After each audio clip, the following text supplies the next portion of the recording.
Olá a todos vocês. Bom, gente, vim aqui fazer mais um vídeo.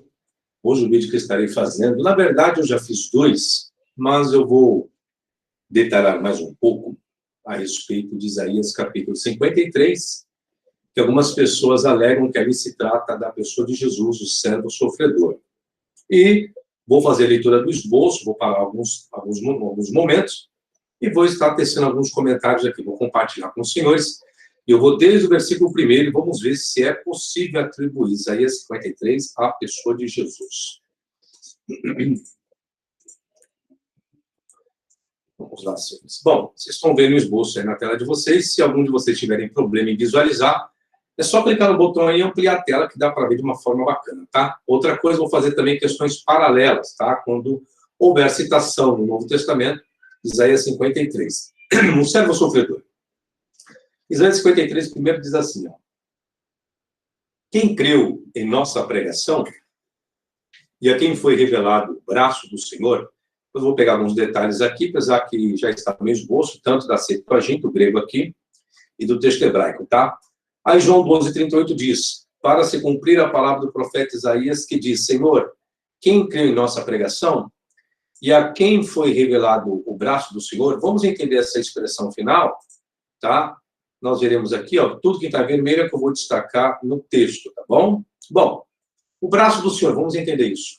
A expressão o braço do Senhor se trata de uma metáfora de poder militar, que retrata o Senhor como um guerreiro que descobre seu braço. Então, essa expressão aqui, o braço do Senhor, tá? Então, o significado é esse. Braxo, kaiho, braxion, kirio, tini, apecaliste, tá? Então, a expressão braço do Senhor é uma metáfora, uma figura de linguagem, de poder militar, que retrata o Senhor como um guerreiro que descobre seu braço. Pega a sua arma, esmaga seus inimigos e traz a salvação. Essa base está aqui, ó, tá? Mas Israel não tinha visto o poder militar do Senhor no trabalho do servo. Se esse texto diz respeito a Jesus, como entender Deus salvar Jesus se ele era o próprio Salvador? Como Deus irá salvá-lo, né, no sentido de revelado, né, o braço do Senhor, e a quem foi revelado o braço do Senhor, tá? Em qual momento Deus executou os inimigos de Jesus? Porque se fala de exército, para de compartilhar a tela aqui, porque o contexto vai dizer isso, de uma guerra, o versículo, né, a expressão, a metáfora, fala de um poder militar, de um guerreiro, do seu exército. Então, o versículo primeiro já não tem como aplicar à pessoa de Jesus, e não é aspecto espiritual como alguns querem colocar, tá? O professor não lida com isso. O professor lida com fundamentação. Então, eu estou usando a Septuaginta, o hebraico, para fundamentar. A primeira fundamentação que existe no versículo primeiro se trata da metáfora, tem as passagens paralelas no próprio livro do profeta Isaías, tá? Deslocamos na Septuaginta e hebraico para trazer essa conotação. Então, outra coisa que deve ser respeitada, gente, é o tempo que o escritor escreveu. Isaías, qual tempo ele está? Qual cultura? Qual a história? O que ocorria naquele exato momento para registrar isso? Ele tinha a visão de um Jesus? Ele tinha ideia de um Jesus? Essa é a questão. O escritor tinha essa ideia, tinha essa noção? Tá? São coisas que devem ser perguntadas para o escritor. Então, a hermenêutica faz esse uso, tá? Faz o uso de entender aquilo que o escritor queria passar. Tem resposta? Tem resposta, tá bom? Vou compartilhar a tela novamente. Vamos ao próximo versículo, versículo de número 2. Eu sei, gente, todos os versículos estão para não delongar e demorar muito. Eu vou aqui, mas vou detalhar, vou deixar. Versículo 2 assim, ó. Isaías 53:2, não encontrei paralelo no Novo Testamento, tá? Porque foi subindo como renovo. Vou pegar essa expressão aqui, ó. Perante ele, como raiz de uma terra seca, não tinha aparência nem formosura, olhámo-lo, mas nenhuma beleza havia que nos agradasse. Vou pegar em destaque esse vocábulo aqui, ó, na Septuaginta, hospaidion, e aqui no hebraico, vayal kanonek, kaionek, tá? Opa, desculpa, kavonek, ok? Vayal kavonek. Vamos pegar essa expressão, o que vai dizer isso aqui, ó? Aí eu coloco, renovo ou criança? Ô, professor, não entendi, vamos lá? Olha o problema no português, ó, renovo, tá? Septuaginta, paidion, kaivonek, tá? A expressão subindo como renovo se trata de uma tradução equivocada, pois o correto é crescendo como criança, como adolescente, e não renovo, tradução errada, E as pessoas querem pegar isso aqui aplicando a Jesus o renovo, né? Mas não é, tá? A Septuaginta, texto hebraico, vai colocar criança e adolescente. Vou explicar isso. Pois essa é a ideia dos vocábulos hebraicos ala, que é crescer ou subir, e a raiz é yonek, criança, adolescente, o que é amamentado. Tanto que a Septuaginta relata o vocábulo rospaidion como criança. O versículo, no máximo, que se possa afirmar em figura de linguagem é retratar alguém inexperiente. Agora vem a pergunta. Tem como aplicar a pessoa de Jesus? Jesus foi inexperiente? Para aqui. Aí está, gente. Então, a questão, quando se analisa que é o correto, né? Para fundar alguma coisa, eu tenho que entender a estrutura do texto, a linguagem do texto, não somente fontes históricas servem. Mas, para entender o raciocínio do escritor, eu devo depender daquilo que ele escreveu e traduzir da melhor forma possível. Aí vem a pergunta, como que eu posso caracterizar ali Jesus, o servo sofredor ali, inexperiente? Usando o versículo como uma metáfora, tá? Como uma metáfora. Por quê, professor? Porque já está falando lá de renovo, quando o braço do Senhor, então se trata de uma figura de linguagem. Então, por mais que eu pegue o vocábulo paidion, no grego, na Septuaginta, tá? Na Septuaginta, eu já tenho essa característica. Aí, como você vai entender Jesus uma pessoa inexperiente? Como faz isso agora?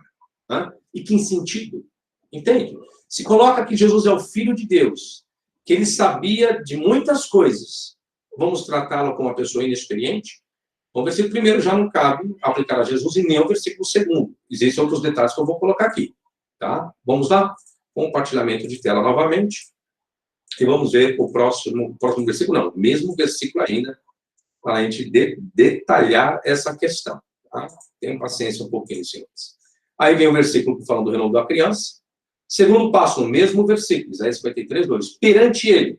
Por que foi subindo como renovo? Perante ele. Vamos entender isso aqui, tá? Vamos entender isso aqui. Lefanaiv, em hebraico. Lefanaiv. Mudança. A expressão perante ele, há uma variante no aparato crítico para o vocábulo lefanaiv, que é perante ele, o qual é proposto o vocábulo lefaneinu, propondo a seguinte leitura, perante nós. Ou seja, mudança de linguagem.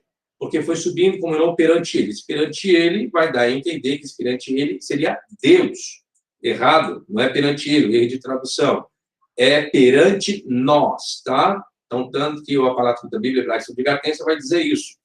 Se o sufixo da terceira pessoa singular do texto hebraico for mantido, se referirá ao Senhor.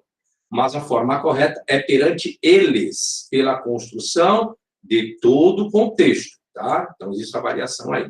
Aí diz da raiz de uma terra seca. Porque foi subindo como renovo perante nós e como raiz de uma terra seca. Rosritza engen de psosse. Verashuresh me eretz tziyah. Vamos lá.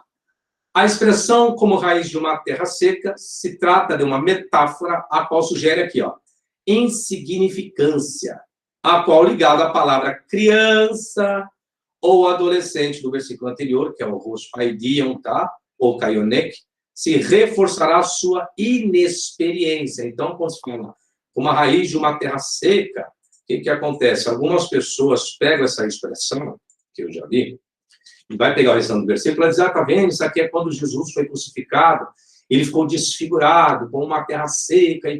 Não, gente. Estou interpretando dentro da Septuaginta do hebraico, não tem como colocar isso. Então, esse mesmo versículo, né, dentro do seu conteúdo, o próprio versículo ali, pegando as partes que estão ali das orações, então se faz uma construção. Então, tudo ali está coligado. Então, está falando de uma inexperiência, de alguém inexperiente, de alguém desprezado, de alguém, como eu coloquei aqui, insignificante, né, que é a questão, isso, de insignificância, insignificante, que é a metáfora da expressão como raiz de uma terra seca. Tá? Ok? Bom, continuo aqui, vamos compartilhar o esboço, no mesmo versículo ainda, eu destrinchei versículo por versículo para não ter sombra de dúvida dentro do hebraico e da própria Septuaginta. tá? Vamos lá? Aí diz assim, ó, não tinha aparência nem formosura. Eu vou lidar com isso, dentro do versículo 2 ainda. Estin eido auto ude doxa. Opa, ó, já vai mudar um pouquinho aí, tá? Loto arlo velo radar. Vamos ver o que significa? A expressão não tinha aparência nem formosura não retrata algo desfigurado ou uma pessoa sem beleza física. Pelo contrário, a Septuaginta, ao relatar o vocábulo doxa, quer retratar que a pessoa não tinha realeza, reputação, poder, porque é o que significa a palavra doxa, tá, senhores? Pois é isso que se interpreta do vocábulo doxa, glória, realeza, reputação, poder e etc. Não tinha aparência nem formosura, não tinha aparência nem poder, nem glória, nem realeza, nem reputação, tá? Aí vamos lá. A Septuaginta traz um significado mais profundo a respeito daquele que era inexperiente, ó, vá prestando atenção nos pontos, o qual não servia uma capacidade de assumir um reinado. Esse é o sentido. Já o texto hebraico informa o vocábulo radar, no sentido de esplendor e majestade, combinando assim com o sentido da Septuaginta. Aí agora faz uma questão. Onde está o registro que na cruz Jesus era comparado a uma criança? Não tem. Comparado a uma pessoa inexperiente? Não tem. Jesus não tinha realeza alguma? Ok? Está falando disso o versículo, tá? Jesus não tinha reputação e nem poder? Ok? Jesus tinha. Essa é a questão. Jesus não tinha realeza alguma? Tinha, se ele era o Filho de Deus. Jesus não tinha reputação nem poder? Tinha, ele era o Filho de Deus. O versículo não está se falando de sofrimentos para desfigurar a feição de uma pessoa, e sim a insignificância de um adolescente, ou seja, uma metáfora de alguém não preparado, não gabaritado, em realizar grandes feitos, que isso se torna incompatível com a pessoa de Jesus, tá? Versículo 3, depois eu resumo para os seus estudos aqui. Isaías 45:3 diz assim, ó, era desprezado e o mais rejeitado entre os homens. Era desprezado. Era, para colocar Jesus, teria que colocar, ele será desprezado. Preste bem atenção no português. Para aplicar em Jesus, tem que colocar isso aqui no futuro. Ele será desprezado e o mais rejeitado. Ao contar. Era desprezado e o mais rejeitado entre os homens, homem de dores, e que sabe o que é padecer. E como um quem os homens escondem o rosto, era desprezado, e dele não fizemos caso. Desprezado e rejeitado. A expressão era desprezado e o mais rejeitado entre os homens. Relata a rejeição pelos demais companheiros, por ele não ter as prerrogativas necessárias para tal ofício. Vamos lá, o contexto. O que acontece? Como o contexto está falando, versículo 1 e 2, de uma pessoa inexperiente, não tinha atratividade, não tinha uma visão de uma realeza, de poder, de conquista. Logo, então, ele é desprezado pelos seus companheiros por ele não ter condições de assumir alguma coisa. Tá? Agora, como que eu vou aplicar esses 3 primeiros versículos à pessoa de Jesus? Dentro da Septuaginta e do hebraico, que eu sei que poucas pessoas fazem esse tipo de análise, porque dá trabalho, dá trabalho. Tem que saber, tem que saber, tem que entender, tem que entender. Não é tão simples assim, não. Então, eu vou versículo por versículo justamente para findar esse assunto com a fundamentação. Então, vamos ao sentido literário. Vou compartilhar o esboço novamente para continuarmos o versículo aqui. Bom, versículo 3, vou pegar outras partes desse versículo 3 aqui. Homem de dores, Isaías 53:3.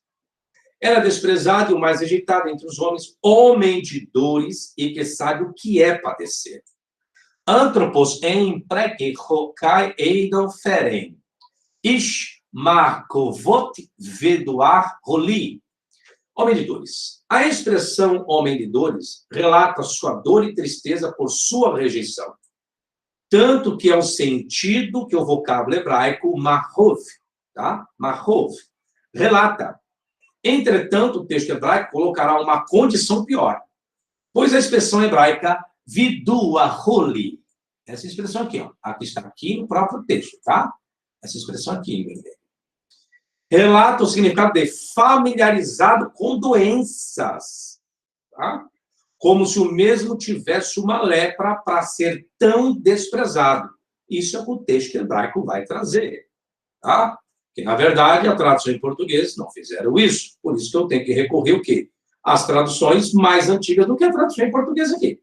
Ok? Continua o raciocínio. Deixa eu só explicar essa questão aqui agora, gente. Vamos lá. O texto fala justamente sobre a questão de familiarização com doença. Aí vem a pergunta. Ou seja, como ele era desprezado por várias questões. Então, desde o versículo 1, se vê sobre algo de uma conquista, por isso que está as figuras de linguagem, porém parece que esse alguém não teria condições de conquistar porque pessoas o rejeitavam. Quem? O servo. Esse é o servo. Então as pessoas consideravam esse servo uma pessoa inexperiente, por isso está o vocábulo criança. Lógico, eu não vou usar criança, não vou usar adolescente, se trata de uma figura de linguagem, porque o texto é claro a interpretar como figura de linguagem. É o que se coloca, porque vai falar do cordeiro e tudo mais, figura de linguagem. Então, o que ocorre? Se vê que ele é menosprezado, as pessoas o têm como doença. Aí fica complexo aplicar esse versículo na pessoa de Jesus e entender essa questão, né? Agora, pode até ser que ele tivesse uma doença? Pode até ser, não se sabe. Tá? Eu até coloquei aqui a expressão vidula roli relata o significado familiarizado com doenças. Alguém que tivesse, tá? Pode ser a doença no sentido literal aqui, como se eu mesmo tivesse uma lepra para ser tão desprezado. Então, é muito pesada a figura de linguagem aqui, tá? Continuo, versículo 4. Agora vai ter uma questão paralela no versículo 4, vou compartilhar a tela. Aí, alguns escritores do Novo Testamento fizeram citação, que foi Mateus 8,17, que diz assim, Isaías primeiro, ó. Aí todo mundo diz aqui, ó, por quê? Porque está lá Mateus citando. Certamente ele tomou sobre si as nossas enfermidades e as nossas dores levou sobre si, e nós o reputamos por aflito, ferido de Deus e oprimido. Aí eu só coloco aqui, mas a análise vou fazer aqui embaixo, tá?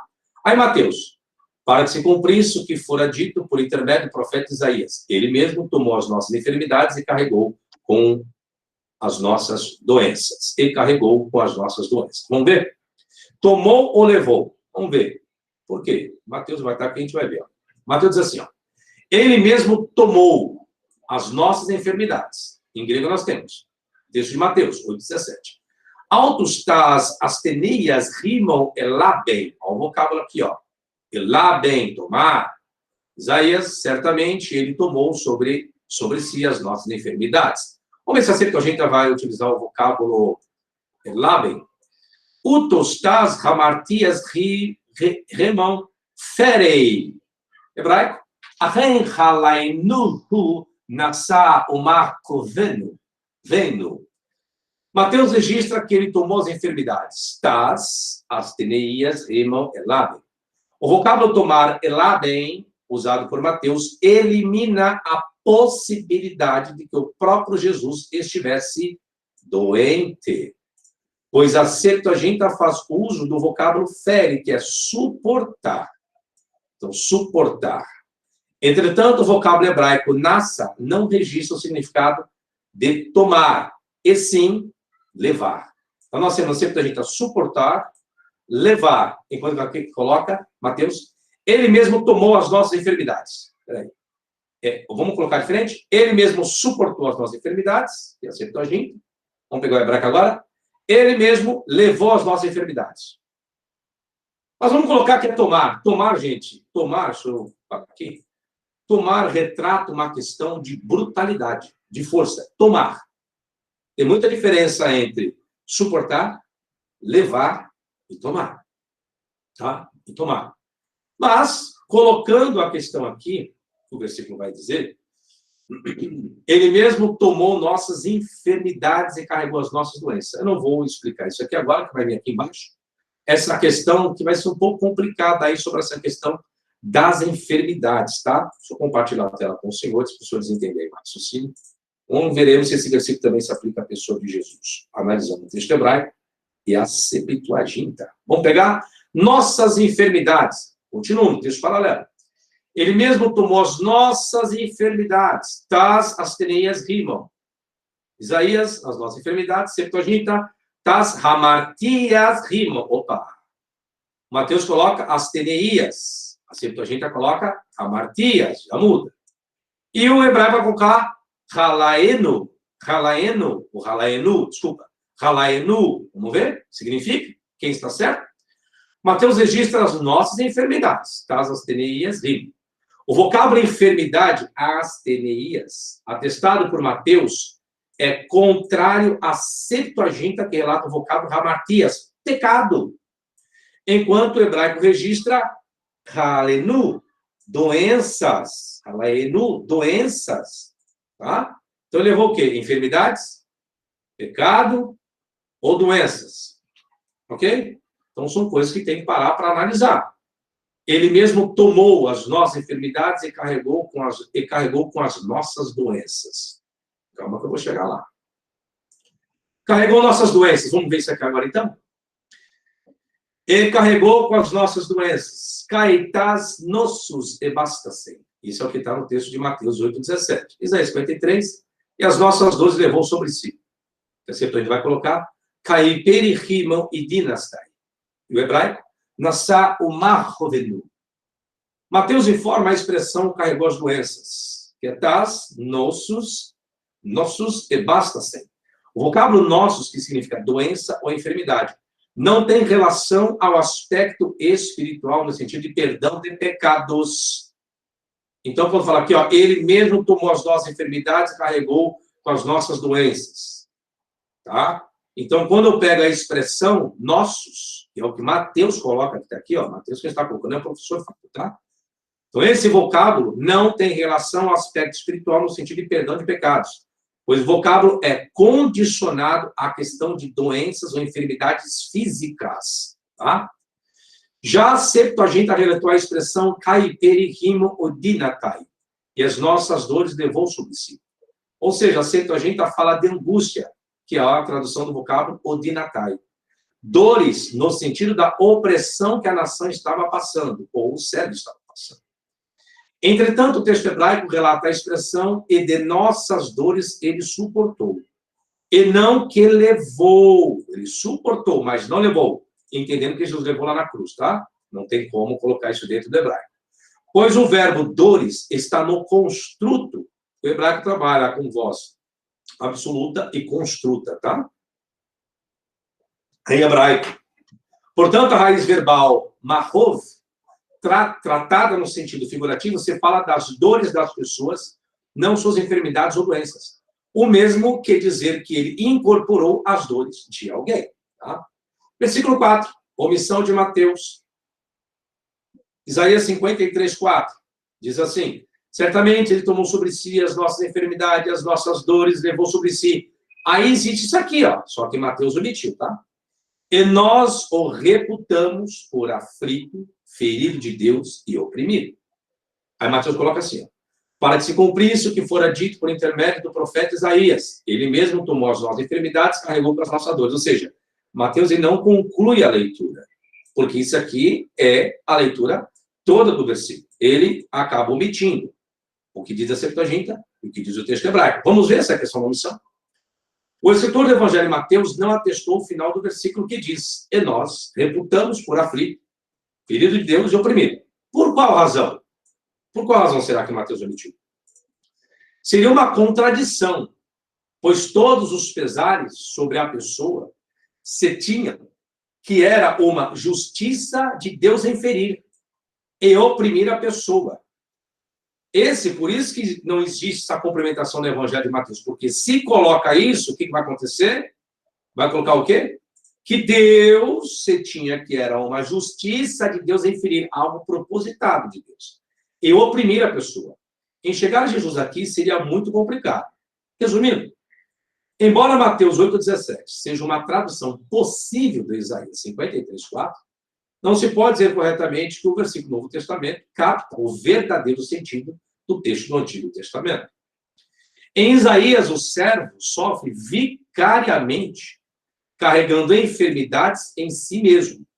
No Evangelho, Jesus cura os enfermos, removendo suas doenças.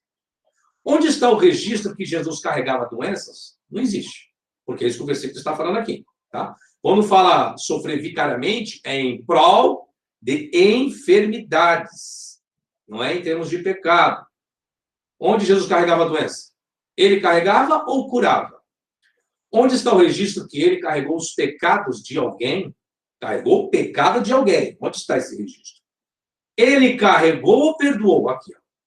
Jesus, ele carregou o pecado ou Jesus perdoou o pecado? Essa é a questão que deve se procurar. Se ele carregou ou levou as enfermidades e doenças, por que as mesmas ainda existem? Deixa eu parar aqui e explicar isso aqui. Vamos lá, gente. Se Jesus realmente carregou, levou o pecado, levou a enfermidade, levou doença, por que os mesmos ainda existem? O pecado ainda existe. A transgressão ainda existe. Tudo ainda existe. É isso que eu estou dizendo. Se eu for pegar esse versículo agora, aqui, 10:53, e colocar essa aplicabilidade, porque ainda tudo é existente. Essas perguntas que eu faço. Ah, ele perdoou o pecado. Então, porque as pessoas continuaram pecando? E o Novo Testamento vai falar sobre isso. Vai falar sobre isso. Por mais... Tanto que ele falou o que para a mulher? Vou pegar esse texto como que está registrado, mas muito bem o professor sabe que não faz parte dos melhores manuscritos. Falou o que para a mulher? Vai e não peques mais. Porque existe, ele perdoou a mulher. Onde estão os teus acusadores? Ninguém te condenou? Não, nem eu te condeno. Vai e não peques mais. Existe a probabilidade de errar? Existe. Não tem como, gente. Tá? Não tem como. Então, colocando essa questão tá, da doença, então, porque as pessoas ainda têm a sua doença, têm as suas enfermidades, tá? Mateus, obviamente, não seguiu a Septuaginta, nesse versículo número 4, nem o texto hebraico. Em vez disso, ele formulou o texto de Isaías 53:4 para servir aos propósitos de sua narrativa. Ele faz uma adaptação. Ah, professor, por que está escrito no Novo Testamento? Referência lá do Antigo é cumprimento profético. Esse é o próximo curso que eu vou estar dando. Depois de terminar a série Apocalipse, que eu dou na semana, ou a série Patrística. Terminando um dos dois, eu vou pegar todos os textos dos evangelhos que fazem referência ao Antigo e nós vamos analisar do jeito que eu estou fazendo aqui. Pegar a passagem lá no Novo, aí vamos pegar o texto lá no Antigo Testamento, na Septuaginta e no Hebraico, vamos destrinchar e vamos ver se tem como dizer que é um cumprimento profético. Por enquanto, aqui, não dá para cumprir na pessoa de Jesus. A Septuaginta, o texto hebraico lá do escritor, não está me dando alusão a uma questão futura, como muitos querem colocar. Versículo 5. Vou compartilhar a tela com os senhores novamente. Vamos lá. Diz-nos assim, senhores. Versículo 5 de Isaías 53.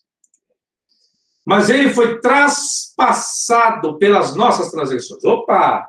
Aí, professor, ele foi furado, conforme está lá. Veremos.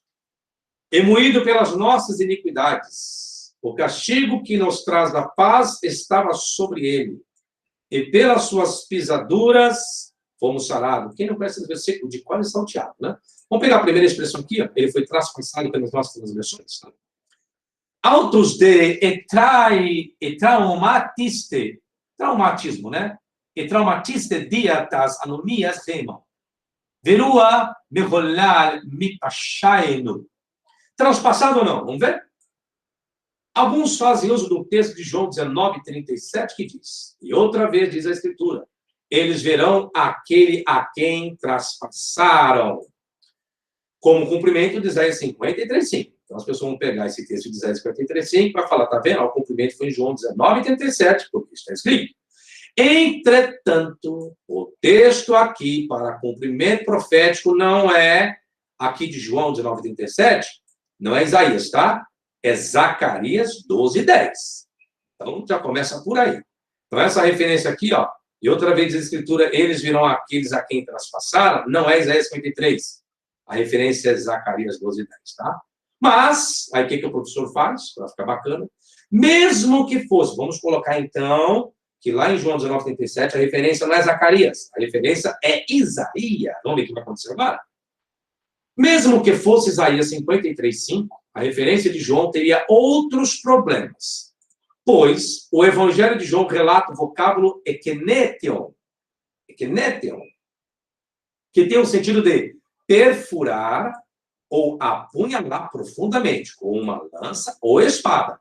Esse é o sentido do vocábulo grego lá no Evangelho de João, tá? No Evangelho de João, certo? Continuo, senhores. Opa, aqui, ó. Não aqui, aqui eu vi aqui Isaías, aqui, ó, João, tá bom? Vocábulo grego que está aqui em João. Já a Septuaginta inseriu o vocábulo etraumatiste, ou seja, apenas ferido. Então, a tradução da Septuaginta não me permite pegar o vocábulo traspassaram, no sentido que foi com a lança, como aconteceu lá. Tá? Como aconteceu lá com Jesus. Na cruz, o soldado vai lá e o fura. A Septuaginta não me permite traduzir dessa forma. Não tem como. E, para finalizar, nem mesmo o texto hebraico dá suporte para isso. Pois, para dizer que ele foi furado, era necessário que o verbo hebraico merolal, aqui em Isaías, que está no tronco polar, estivesse no tronco pual, merolal, conforme se vê em Ezequiel 32, 26. Deixa eu explicar isso aqui, gramaticalmente. O que acontece, gente? Todas as línguas têm suas regras gramaticais, ainda mais dentro das suas construções verbais. Tanto o grego quanto o hebraico, até o nosso português. Todo idioma tem suas regras. O hebraico também tem. Então, a Septuaginta não me permite dizer que o traspassar ali, aqui em texto de Isaías, não é furar. O vocábulo não me permite isso. Quando eu chego no hebraico, tá? Está no tronco polar, o tronco polar do verbo, o qual eu falei, o verbo aqui que coloquei, merolar. Merolar no tronco polar, sim, me dá a conotação de perfurar, de furar. Porém, a construção correta desse verbo dentro da oração hebraica não é o tronco polar, é o tronco pular, tá? Então, existe uma diferença aí. Então, se eu pego no tronco pular, deixa eu levar, e para finalizar, nem mesmo o texto hebraico dá suporte para isso, pois para dizer que ele foi furado, era necessário que o verbo hebraico merolar, aqui em Isaías, que está no tronco polar, estivesse no pual. Então, no texto de Isaías, está no tronco polar, não me dá conotação de furar. Se tivesse no tronco pual, aí sim, ok? Então, eu tenho esse probleminha. Tanto que a referência é Ezequiel 32, 26. Então, nós estamos analisando Septuaginta e hebraico para não ter sombra de dúvida de nada. Continuo, senhores. Até agora não estou vendo Jesus de forma clara e objetiva aqui, analisando Septuaginta e hebraico, não. Agora, você pode colocar a sua fé e sua crença. Ah, eu creio. Amém. É o que você crê, é a sua fé. Não discuto isso. Mas, fundamentalmente, não. O castigo e a paz. Vamos ver. Continua em Isaías 53, 5.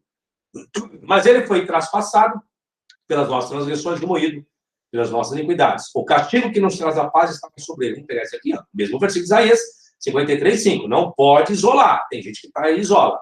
Igual o escritor, né? O escritor Mateus foi e isolou. Né? Aí diz, deixa eu voltar aqui, deixa eu tirar do mesmo, vou explicar isso aqui. Gente, é o seguinte. Se diz muito, irmão, não pode isolar o versículo fora do seu contexto, que gera pretexto para heresia. Pois bem, se vocês se pegar as referências que os escritores do Novo Testamento faz no Antigo, é de forma isolada, gente. É isolado. É totalmente isolado. É fora do contexto do escritor. Aí tem gente que mete o pau, mas você isolou o versículo e a regra contextual. Ué, então, se for para reclamar com quem pega os versículos isolados, tem que reclamar com o Novo Testamento. Porque quem faz isso são os escritores do Novo Testamento. Pode ver. Pega um monte de versículos isolados, colocando cumprimento profético, desrespeitando o contexto. É aí onde gera o problema. O problema está justamente nisso. Porque você vai pegar o Novo Testamento com versículos isolados de Isaías 53, colocando a aplicação na pessoa de Jesus. Porém, fora da regra contextual, senhores. É isso que o professor está demonstrando aqui para os senhores agora.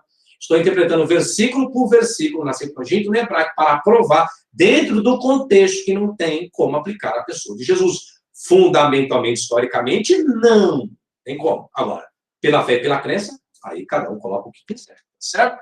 Só uma orientação para os senhores. Continuo. Vamos lá.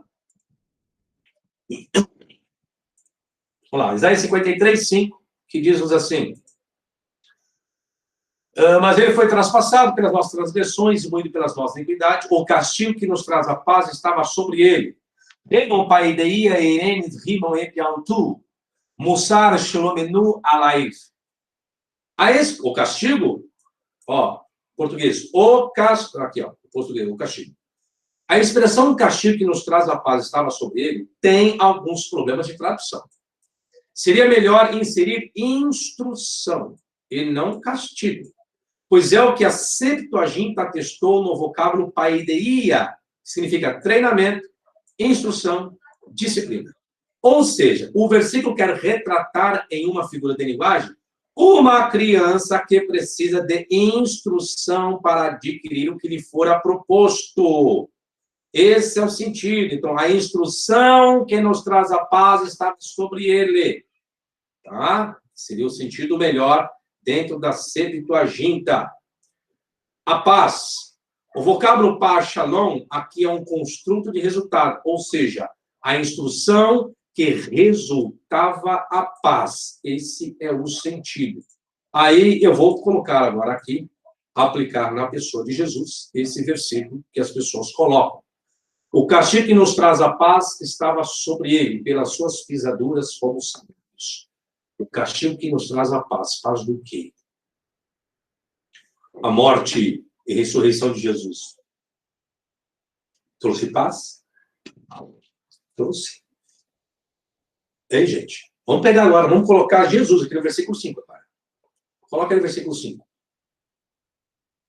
Morte, crucificação, ressurreição, ascensão de Jesus trouxe paz? Não, gente. Não trouxe paz, trouxe guerra. Trouxe destruição. Como que eu aplico isso aqui agora? E agora? Bom, continuo no versículo 5 ainda. Vou compartilhar a tela para os senhores. Gente, eu só faço pergunta para os senhores tirarem as devidas conclusões e pensarem um pouco melhor, tá? Do que está ouvindo um monte de coisa por aí que as pessoas não destrincham, né? Não explicam detalhadamente. Aí, versículo 5 ainda, na parte final, assim, ó. E pelas suas pisaduras fomos sarados. To molote alto remes iatemem. O verraverato nirpa lanu. A Septuaginta relata molope, que é ferida, no singular. No singular. No singular. E pelas suas pisaduras fomos sarados. Aqui o português colocou tudo no plural. No plural. É plural? Está plural? O português está, mas no grego está? Não, senhores. A Septuaginta relata molope, ferida, no singular e não feridas no plural. As quais as traduções em português não fizeram. O mesmo faz o texto hebraico atestando o vocábulo havurá, ferida, continuando a utilizar a imagem da doença ou sua rejeição. Ou seja, a Septuaginta e o texto hebraico colocaram no singular. E pela sua ferida. Tá? Só que está falando do que aí? A imagem da doença ou a rejeição. De quem? Do servo inexperiente, que não tinha probabilidade de reinar. Tá? A expressão e pelas suas pisaduras como sarados não quer dizer que as pessoas foram curadas por causa da ferida do servo. E sim, que aprenderam a instrução pelo exemplo de vida dele, ou seja, do servo. Como aplicar esse versículo em Jesus? Qual a paz que existiu na crucificação de Jesus se o que houve foi perseguição e morte? É isso que eu vos pergunto. Versículo 6. Ainda não tem paralelo no Novo Testamento, mas vamos entender Isaías 53.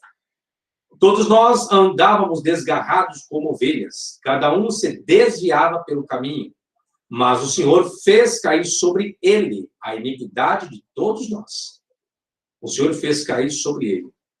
A expressão o Senhor fez cair sobre ele, a Septuaginta relatou o vocábulo paredoken, que é entregar. Tá? Entregar, tem diferença de cair, né? Que se trata de um ato judicial de alguém entregar alguém para sofrer as consequências de sua transgressão. É isso que esse vocábulo vai trazer, o aspecto judicial.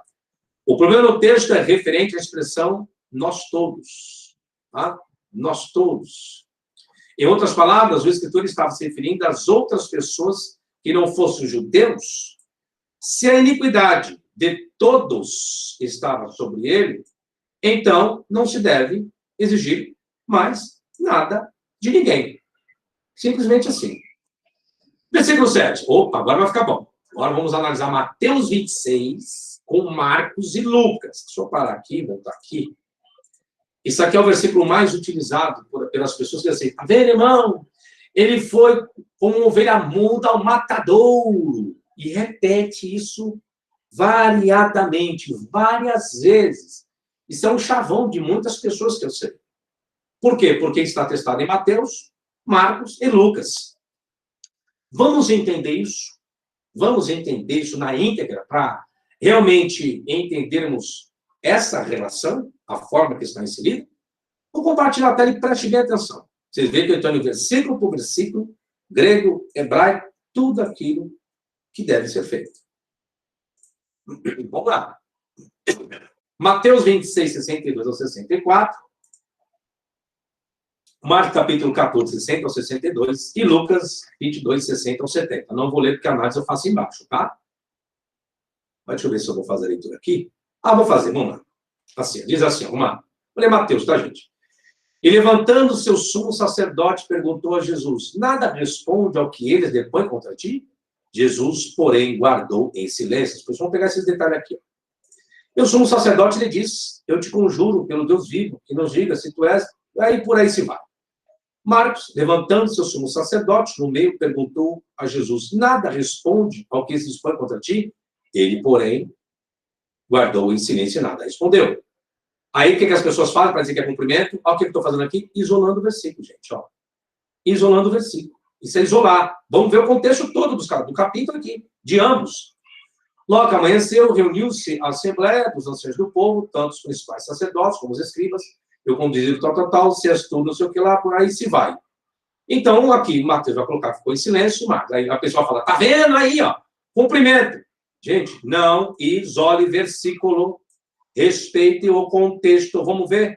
Agora vou explicar por que Jesus ficou mudo nesse momento aqui, das duas narrativas. Vamos pegar Mateus? Eu explico. Por que Jesus ficou mudo? Vamos lá. Mateus 26, 60.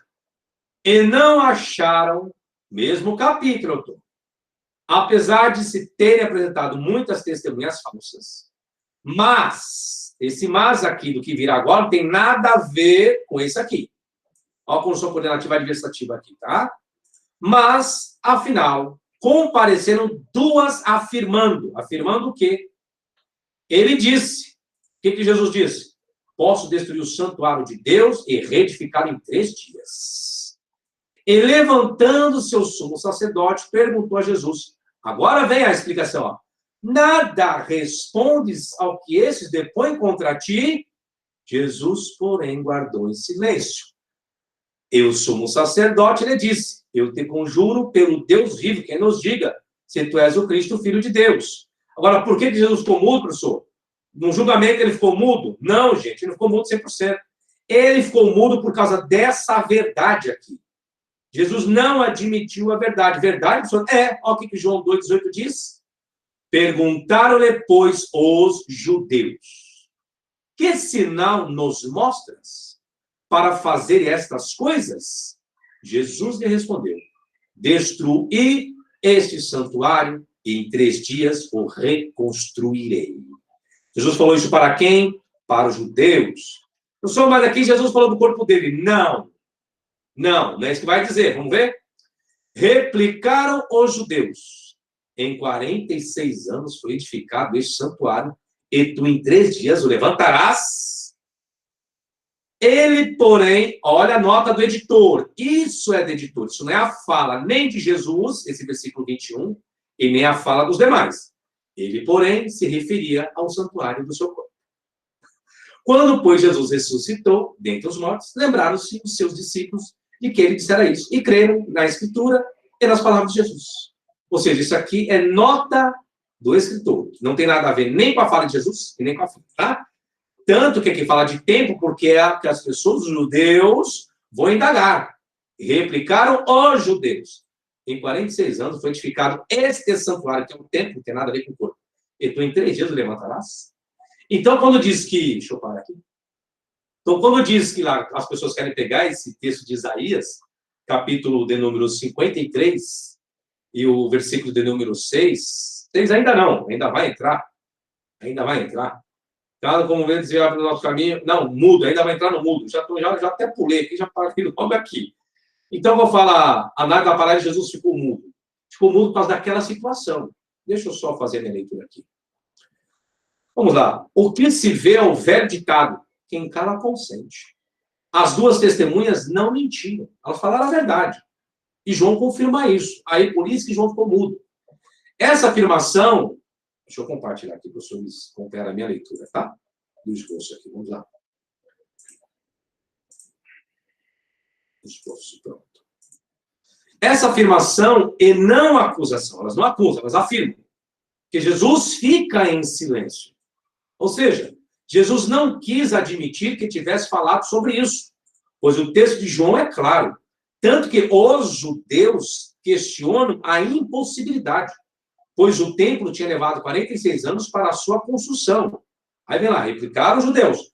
Em 46 anos foi edificado esse santuário, e tu em 3 dias levantarás? Versículo 20 lá de João.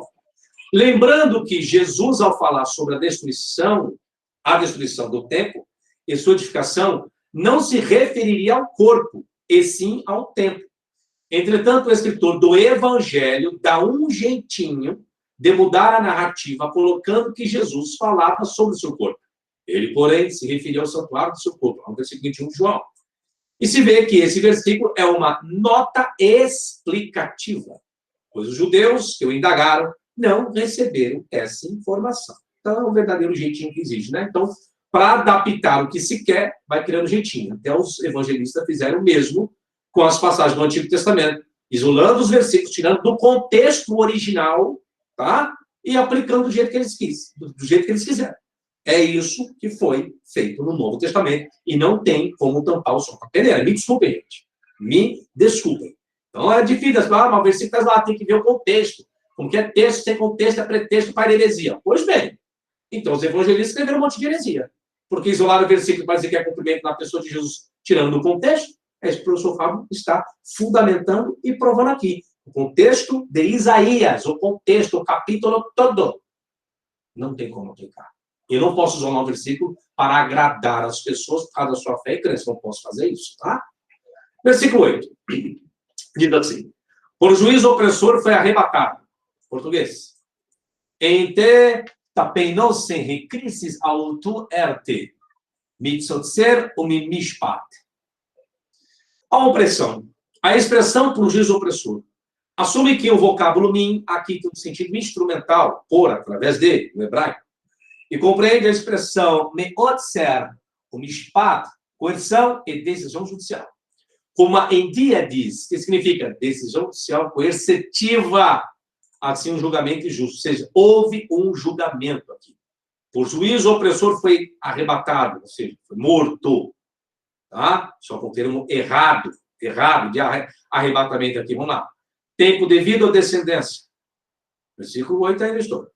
Por juízo, o opressor foi arrebatado e de sua linhagem, quem dela cogitou?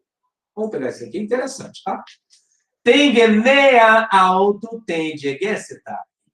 Ve'ete dorot mi yeshorreha. Geração ou descendência. A expressão em que encontrará o tempo da sua vida, conforme Almeida Corrigida Fiel, Almeida Revista e Corrigida, vai trazer essa expressão aqui, ó. Em que encontrará o tempo da sua vida, essa versão aqui, que é Almeida Revista Atualizada, a ARA não vai falar de contagem de vida, tá? E de sua linhagem, quem dela cogitou, olha a diferença de tradução em português que existe. Mas o professor, lógico, o professor vai colocar qual a tradução melhor, tá? A expressão em que encontrar o tempo da sua vida, que são essas duas versões aqui, é uma expressão deturpada, tá? Pois a Septuaginta relata o vocábulo genea, ou seja, literalmente, aqueles descendentes, conforme está na versão Almeida Revista e Atualizada. De uma raça ancestral comum, clã, descendentes. Alguns entendem sua geração como uma referência para os descendentes. Neste caso, a questão poderia sugerir que ele não terá nenhuma, tá? Nesse sentido. O hebraico, ao fazer uso da expressão ve'et doro, seus contemporâneos, se refere à geração contemporânea do servo. Pode-se, então, traduzir: quanto à sua geração contemporânea, quem tomou caso? O ponto seria que alguns estavam preocupados com o tratamento duro que ele recebeu. Versículo 8 ainda. Meu povo ou seu povo? Vamos lá. Por juízo opressor foi arrebatado de sua linhagem, quem dela cogitou? Porquanto foi cortado da terra dos viventes. Por causa da transgressão do meu povo. Foi ele ferido. Opa, vamos entender isso. É do meu povo ou do seu povo? Auto apoton anomion tulau mu exte eis tanaton. Me deixar a mim negar l'amor. A expressão por causa da transgressão do meu povo, foi ele ferido, é uma leitura problemática num contexto do versículo 1 até o versículo 8, em que a primeira pessoa do plural predomina, e onde Deus não aparece para falar novamente até o versículo 11. Por isso é preferível ler conforme o versículo 5, que relata Pechaeno, nossas transgressões, do que aqui a expressão transgressão do meu povo, colocando que esse povo é o povo de Deus. Tá? Me pechar a mim. Dessa forma, o servo foi morto por causa do seu povo, as pessoas que o mataram, seus contemporâneos, seus descendentes, e não por causa da humanidade. Se eu coloco aqui meu povo, então eu acabo generalizando. Então o servo foi morto por causa da humanidade. Lógico, é isso que vão colocar na pessoa de Jesus. Jesus morreu para a humanidade, por causa da humanidade. Só que não é isso que vai dizer nem a Septuaginta e nem o texto hebraico. Ah? Ok? Porque se eu for colocar que Jesus morreu pelo seu povo, quem é o povo dele? Olha a pergunta agora. Quem era o povo de Jesus? Se pode agora pegar todos os contextos dos evangelhos. Todos. Todos. Em uma segunda linguagem. Quer ver um exemplo? João 3,16. Vamos lá. É simples isso. Deus amou o mundo de tal maneira que deu seu filho unigênito, para que todo aquele que nele crê não pereça, mas tenha a vida eterna. Deus amou o mundo. Agora eu pergunto, dentro do contexto de João, que mundo era esse? Era o mundo gentílico? Não. Era o mundo dos judeus. Deus amou o mundo judaico para que todo aquele judeu que nele crê não pereça, mas tenha a vida eterna. Deus elegeu a nação israelita, ó, desde os primórdios, desde lá de Abraão.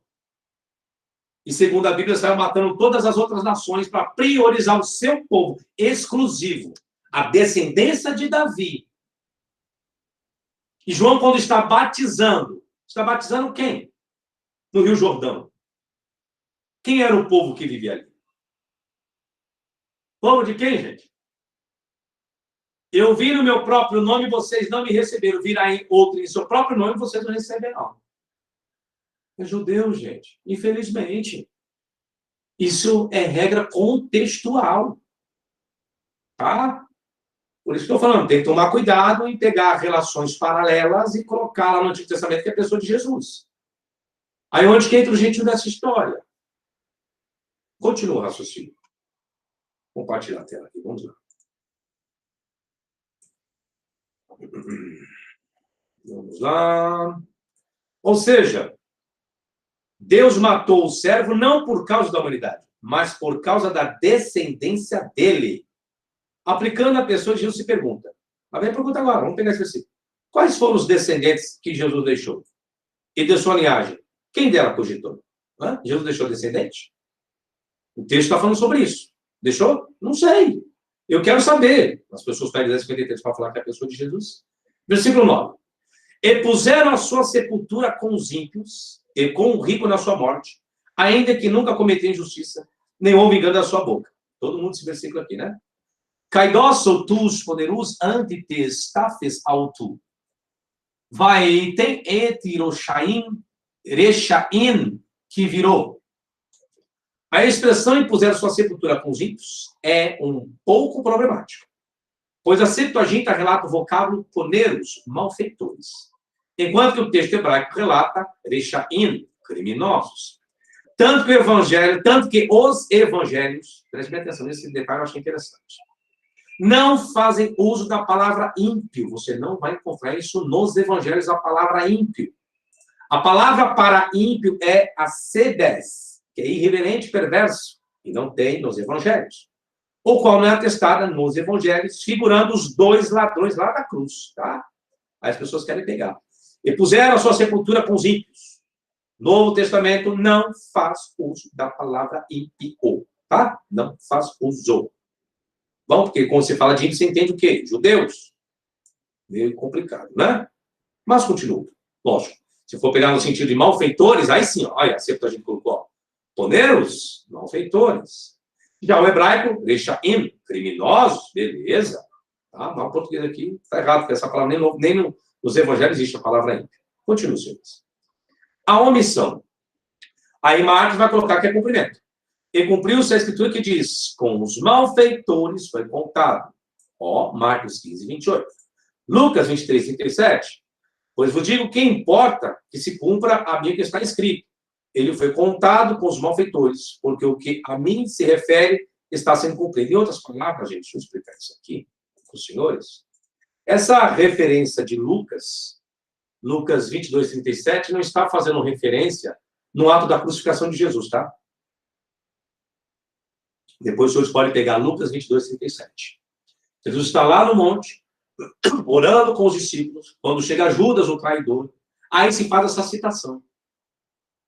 Ou seja, uma citação totalmente deslocada do seu contexto. Se você for pegar o contexto, como que os discípulos iriam entender isso? Tá? Como que os discípulos... Peraí, eu não estou entendendo. Estou entendendo. O senhor está falando em coisa aí, acabamos aí. O senhor não fechou, a gente não pôde ficar um minuto aí sem dormir, né? E aí o senhor mandou a gente carregar a espada, não espada, aí vem Judas e tal, e tal. O senhor falou esse negócio aí, como que é isso aí? Ele foi contato com... O senhor vai ficar... Foi contato com os malfeitores? Peraí. Ele foi contato com os malfeitores. Então, será que esses malfeitores é a turba que veio junto com Judas? Porque isso é o contexto de Lucas, capítulo 22, tá, gente? Você tem que analisar, não pegar o versículo isolado. Como você entende essa expressão de cumprimento lá de Isaías dentro do contexto de Lucas, capítulo 22? Tá? Está uma aplicação errada. Se já que é para falar dos malfeitores, então tem que estar lá na crucificação. O único texto que atestaria isso, vou compartilhar o esboço novamente, o único texto que daria essa conotação seria o texto de Marcos 15, 28, que Marcos 15, 28, sim, está no contexto da crucificação de Jesus. E Lucas 22, 37, não, tá? Só tem um problema em Marcos. Qual o problema, professor? Infelizmente, gente, as principais testemunhas de manuscritos como Códice Sinaítico, Alexandrino, Vaticano, Besai, Efraimite, Clara Montana e muitos outros não atestam Marcos 15, 28. Então, caiu por terra essa expressão aqui. Infelizmente, não é cumprimento lá de Isaías. Por mais que Marcos fez uso isolado, aí o perigo aqui de Lucas também fez uso isolado, não tem nada a ver esse contexto aqui com crucificação, é isso que se dá. Os escritores fazem isso, aí dá trabalho para quem? Para os teólogos dos dias atuais, que tem uma seriedade em seu devido trabalho, sem usar crença e fé, sem querer fazer apologia. Eu sou um teólogo neutro, não estou defendendo nada aqui, não. Só estou colocando a fundamentação. Tá? Não vou pegar obras aí, que eu sei que são obras tendenciosas, que é o que mais existe por aí. Tá? O próprio escritor já foi tendencioso. Isolou vários versículos lá do Antigo Testamento, colocando cumprimento profético, respeitando o contexto. Não sou eu o professor Fábio tendencioso. O próprio escritor foi tendencioso. E aí as pessoas acabam sendo tendenciosas, porque não tem essa visão, essa perspicácia dentro de uma ciência que é a teologia. O problema textual, olha o que vai acontecer agora. Esse versículo 9. E puseram a sua sepultura com os ímpios e com o rico, na sua morte, e ainda que nunca cometeu injustiça, nem houve engano na sua boca. Preste bem atenção de como é que vai agora. Et rachaim, que virou et avir, ou, desculpa, ashir. O hebraico não relata o singular, mas o plural. E puseram a sua sepultura com os ímpios e com o rico, não é isso? Ah, tá. É o que está em Isaías 53, 9? Olha o que vai dizer o texto hebraico. O hebraico não relata o singular, mas o plural. tem seu seguinte significado. E puseram a sua sepultura com os ímpios e com o rico em suas mortes.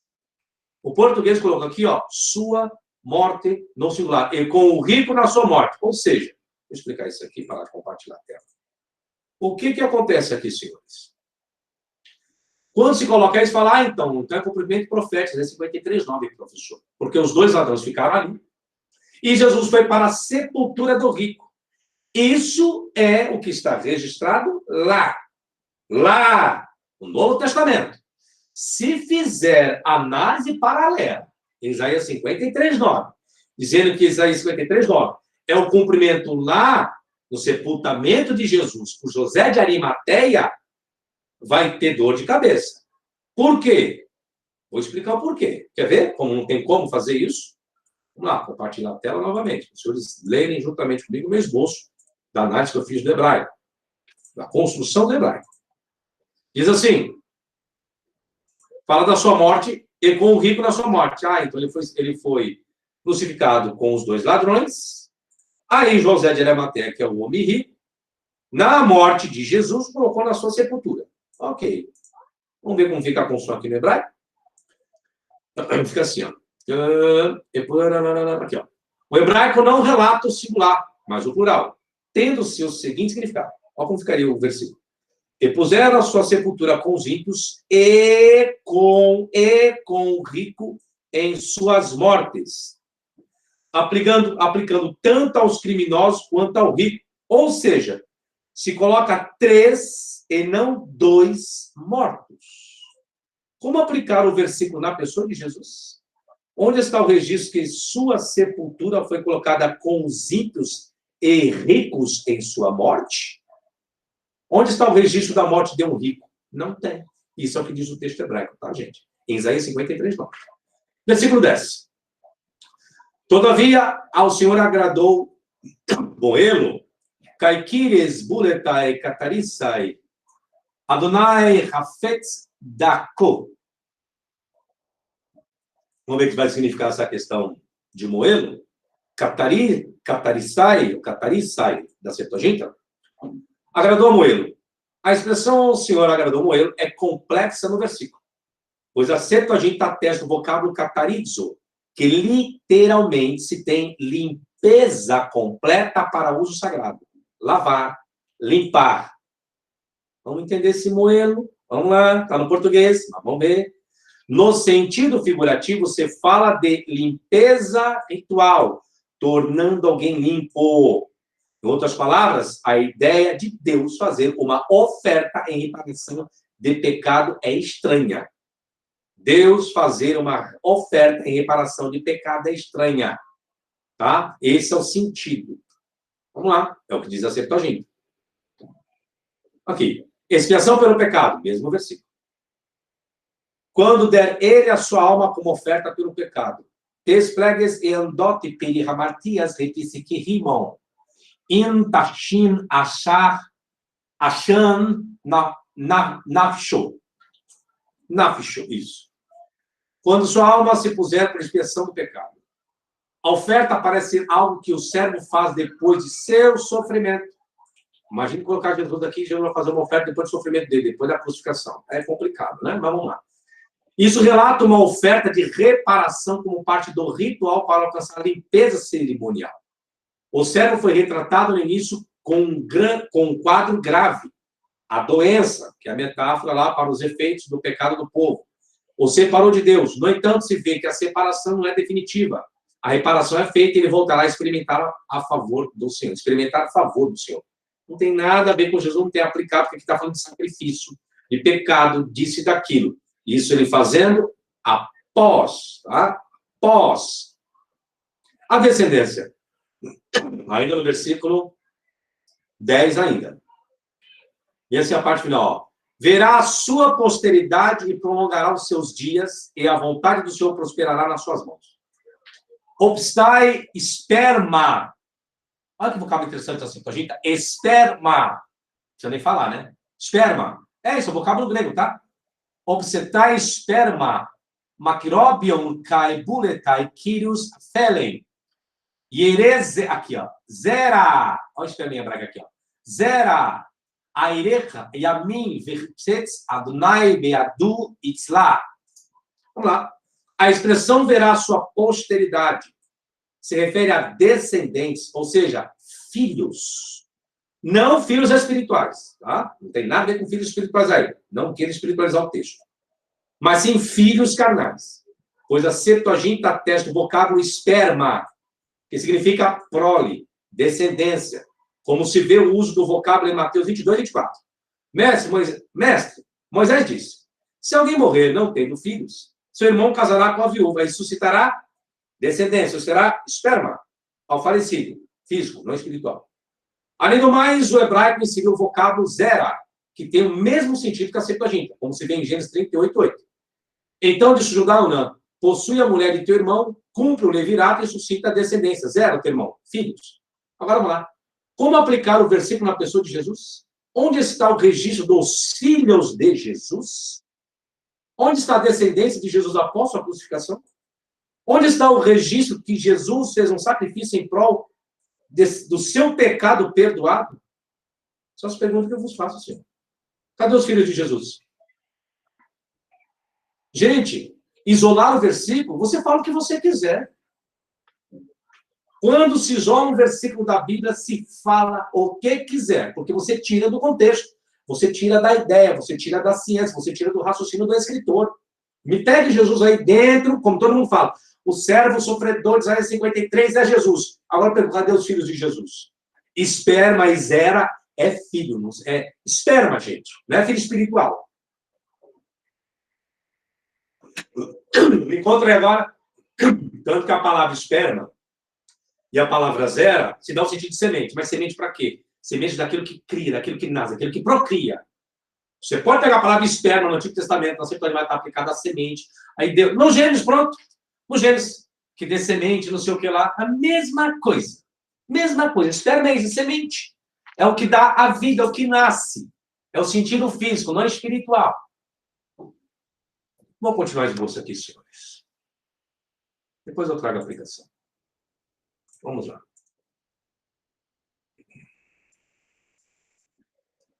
É difícil, né? Mas as pessoas querem... Versículo 11. Ele verá o fruto do penoso trabalho de sua alma e ficará satisfeito. O meu servo, o justo, com o seu conhecimento, justificará muitos. Eu acho barato, tem gente que faz vídeo, quando chega nesse versículo, não explica para as pessoas. Gente, vamos ler os versículos, vamos começar a explicar. Vamos pegar os detalhes do versículo, que é melhor, né? Justificará muitos, não é todos, tá? Porque as iniquidades deles quem? Dos muitos, levará sobre si, o grego, de caiam eu doleilonta, puloi caitas hamartias autos onoise. Sadik avidi laravim vanota ku yesbol. Muitos ou todos. A expressão justificará muitos não relata que são todos. Muitos não são todos. Pois a Septuaginta faz o do vocábulo poloi, que significa poloi em grego. Muitos.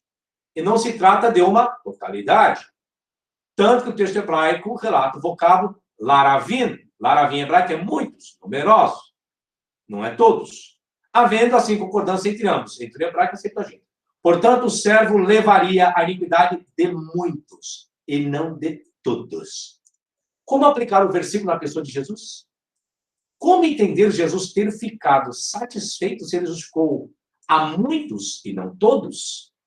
Não existem referências que Jesus continuaria justificando, mas que justificou. Então, para colocar todos, então Jesus tem que estar justificando.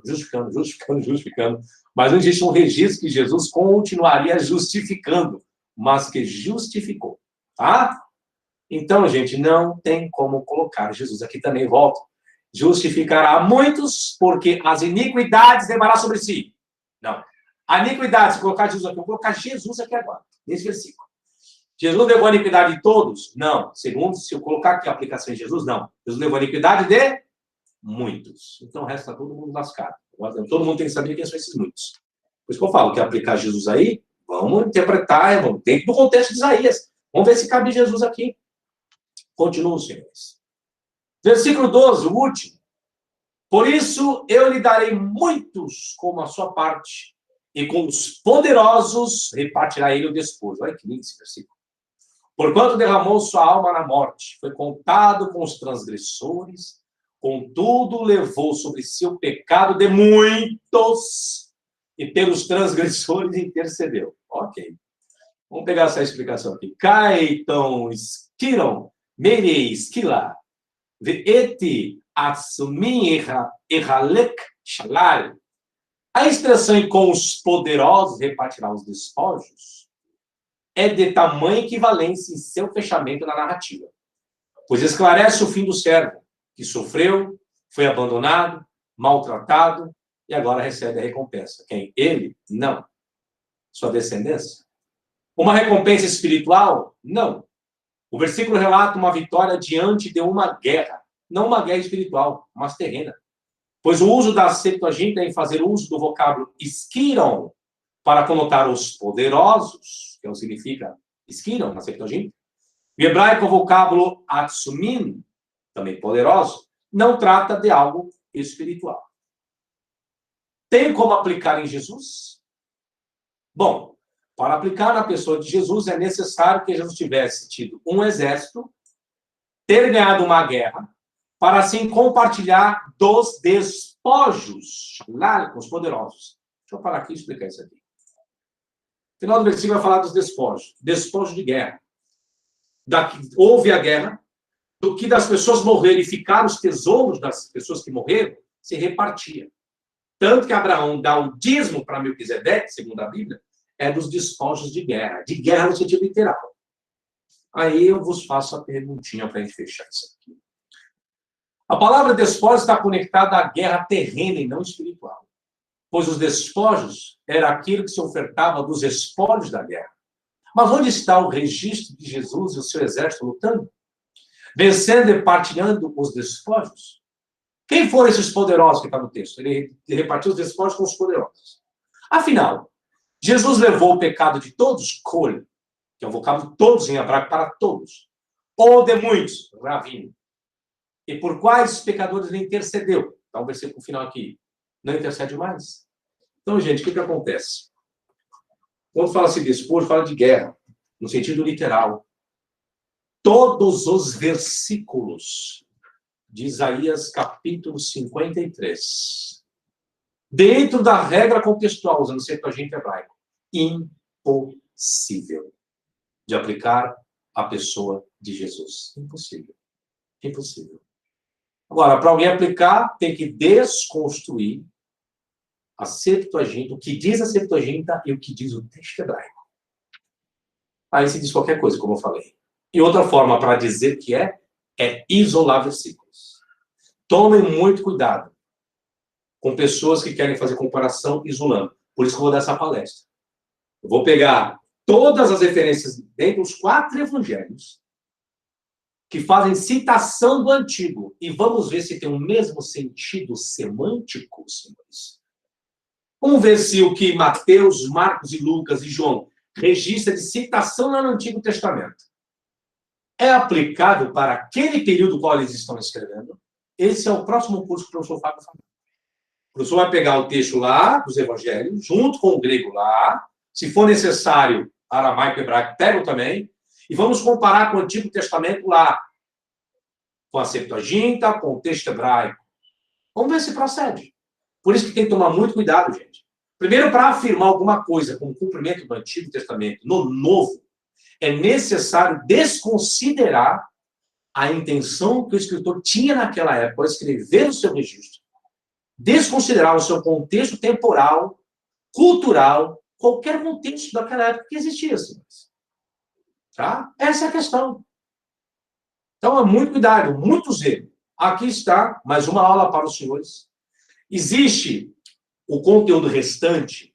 Quem então é esse servo? Tem explicação? Tem. Esse é um esboço que tem em torno de 20 páginas. Eu usei aqui com os senhores apenas 13 páginas. 13? Isso.